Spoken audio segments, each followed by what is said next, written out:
Healthy snack recipe energy booster chikki ఎలా చేసుకోవచ్చో చూద్దాం. ఇది అన్ని రకాల నట్స్ ఇంకా సీడ్స్ కలిపి క్రంచీగా చాలా టేస్టీగా ఉంటుంది. స్టవ్ మీద మందపాటి కళాయిలో 1 కప్పు నువ్వులను తీసుకొని వేయించుకోవాలి.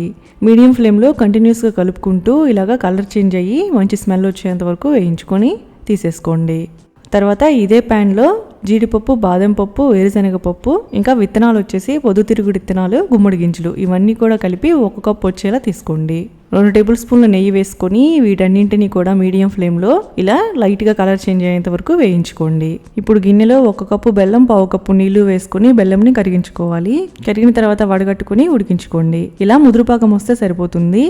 అలాగే షైనింగ్ కోసం 1 టేబుల్ స్పూన్ నెయ్యి వేసుకోండి. ఇప్పుడు వేయించి పెట్టుకున్నవన్నీ వేసేసుకొని అన్ని కలుపుకొని స్టవ్ ఆఫ్ చేసుకోండి. దీనిని నెయ్యి రాసుకున్న ప్లేట్లోకి తీసేసుకొని అంతా కూడా ఇలాగా పలుచగా స్ప్రెడ్ చేసుకోవాలి. వేడిగా ఉన్నప్పుడే ఘాట్లు పెట్టుకుని 15 నిమిషాలు చల్లారిన తర్వాత చూస్తే చిక్కీ ఇలా చక్కగా వస్తుంది. ట్రై చేయండి.